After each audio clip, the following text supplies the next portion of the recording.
This week has been boring as fuck. Nothing really interesting has gone off. Well, apart from PewDiePie saying nigger and the snowflakes shitting themselves over it. Despite him saying it numerous times before, and they didn't bat a fucking eyelid.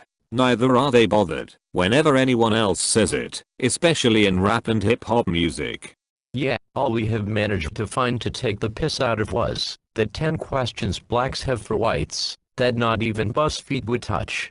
Goddamn, they were some stupid motherfuckers. They should have been exterminated. Yeah, tell me about it. Exposure to that much fucking stupidity actually made me feel fucking ill. I haven't been that bored in doing a video in fucking ages.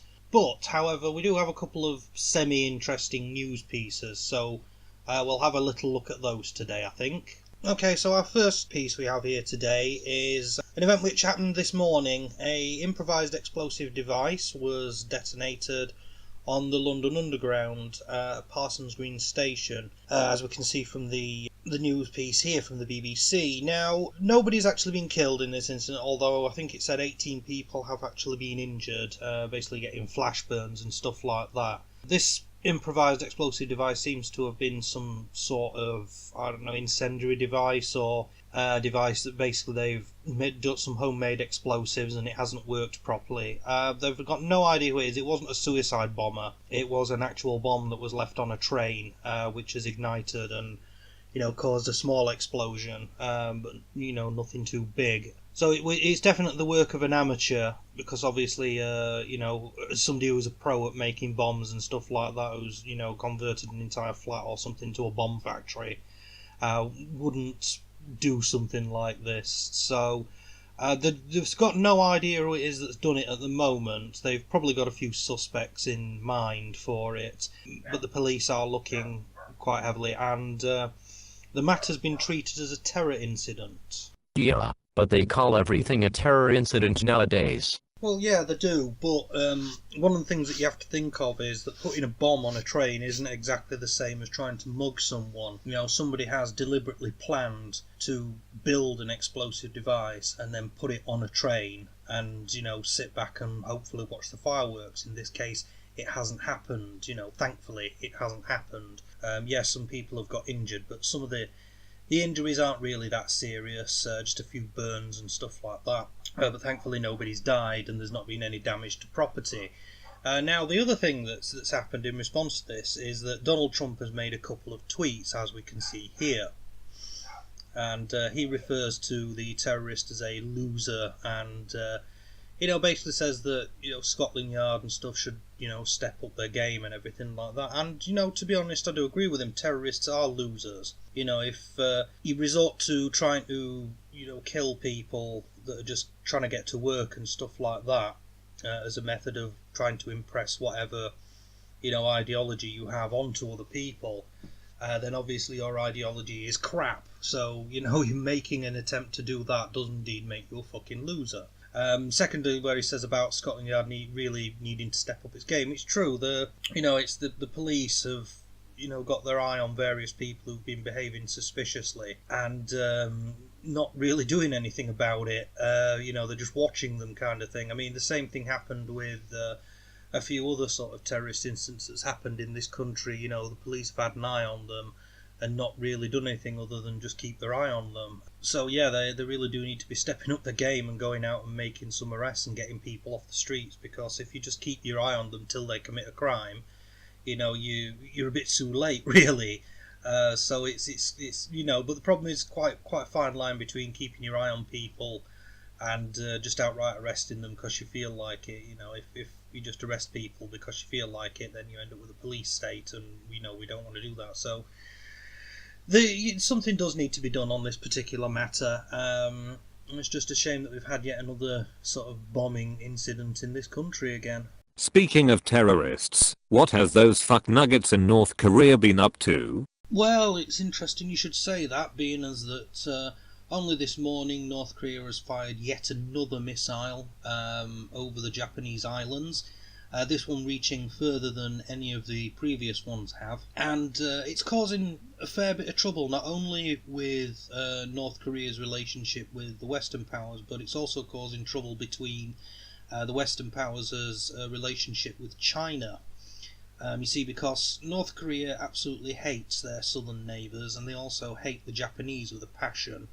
But they've always been friends with the Chinese, and despite the latest round of sanctions against them by the UN, the North Koreans have continued to make aggressive actions by test-firing missiles, which invariably end up falling, crossing over Japan and falling into the Pacific. There is a distinct possibility that one day one of these missiles won't be a test, it will actually land somewhere in Japan, and due to the fact that North Korea has recently declared that it's developed nuclear weapons, including thermonuclear weapons, or is believed to be thermonuclear weapons, there could be a possibility that they may decide to reignite the Korean War and start attacking both their southern neighbours and the Japanese, which obviously would then elicit a response from the United States and probably Japan itself. South Korea has been on edge for the past few months because they have been conducting tests of their own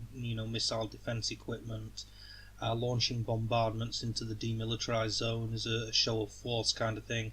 And despite the rest of the world trying to lean on Kim Jong-un as best they can, it's Kim Jong-un is quite simply having none of it. He doesn't want to play fair. He doesn't want to play fair with the rest of the world, and I think even the Chinese are getting a little bit sick of him now. But the problem is China is a staunch ally of North Korea. They supply them with various things that they need. They also import and export goods made in North Korea. For example, there was a story on the BBC Three YouTube channel the other day about how cheap clothing that you buy could actually be manufactured in North Korea because Chinese companies own factories in North Korea where employing workers is a lot cheaper than it is employing them in China.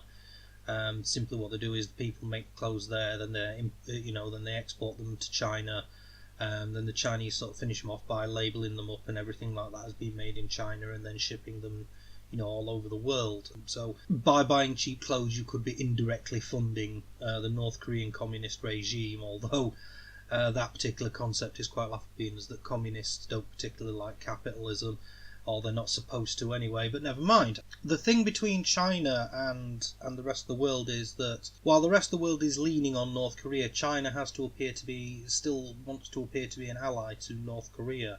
And this is where the problem is. You see, if any action takes place without China being okay with it, military action or military strikes, stuff like that, then China will end up swinging into a war on the side of North Korea, which we don't want. That's what happened last time around. There was trouble in Korea, and basically we had the United Nations task force, at the bottom end of Korea, fighting against both the North Koreans and the Chinese, and it didn't end particularly well. I mean, technically the rest of the world is still at war with North Korea, but it got to the point where there was no point in doing anything. They established the demilitarized zone and it's been fine for years, but since Kim Jong-un took over from his father when his father died, North Korea has become a little bit of a powder keg again. I'm not sure why. It might be because Kim Jong-un himself thinks that because they now have nuclear weapons they're invincible. Well, they certainly aren't. It's quite literally just the US on its own could annihilate North Korea several times over. The problem would be then that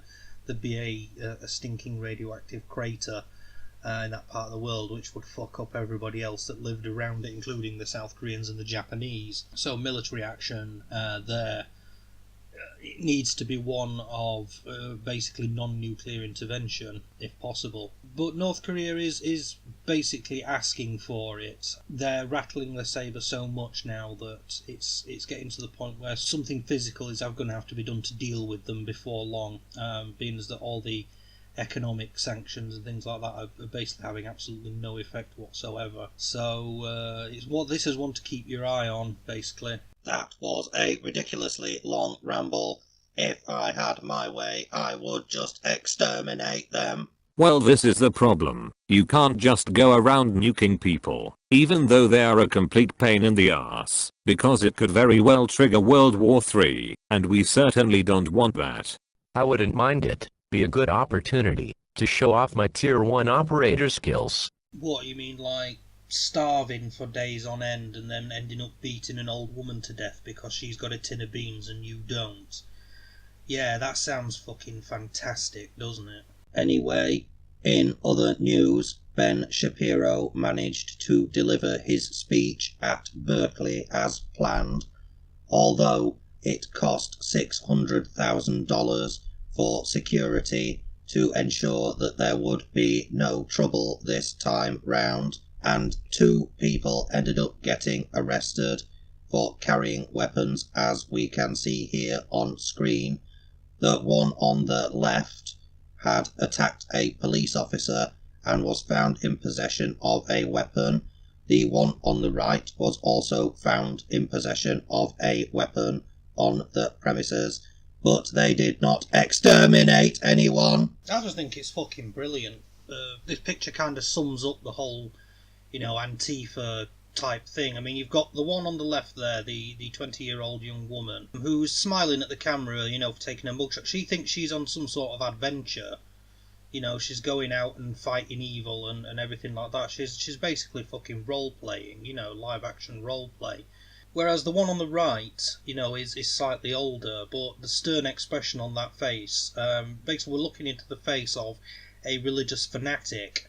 This person absolutely, truly and utterly believes that they are combating, the evil Nazi menace or whatever. It doesn't matter who it is that they attack. They believe every single attack they make is righteous. It's the same sort of thinking that drives people like ISIS and stuff like that. And this is worrying, this is coming from American society. And it's good that, recently Antifa has been declared a domestic terrorist organisation by, numerous departments within the United States security services, such as Homeland Security and things like that. The FBI as well, I believe, have declared them a domestic terrorist group. So I think we are seeing something of the beginning of the end for Antifa, though. This week's Free Speech Week at Berkeley, and there are numerous conservative speakers there. Is Ben Shapiro, Ann Coulter and Steve Bannon, amongst 3 I know that are there. I don't agree with everything that any of these speakers say. Well, I do agree with some of the stuff they say, and I don't agree with some of the stuff they say, but then again, you're allowed to do that. You don't have to agree 100% with, a particular speaker or a particular philosophy. And that's just how it works. But unfortunately, people like Antifa and ISIS and all terrorist groups like that really don't understand that you can have different opinions to other people. So anyway, thank you for watching this video, which is slightly different to our usual output, but it is nonetheless important topics that should be kept an eye on. Social media contact details are up on screen. Please subscribe on Twitter and VidMe for additional videos and chat. And if you are feeling generous, please feel free to donate as much or as little as you like to our PayPal. All donations are received gratefully and with thanks. Thank you for watching. We will return in the future to exterminate more idiots.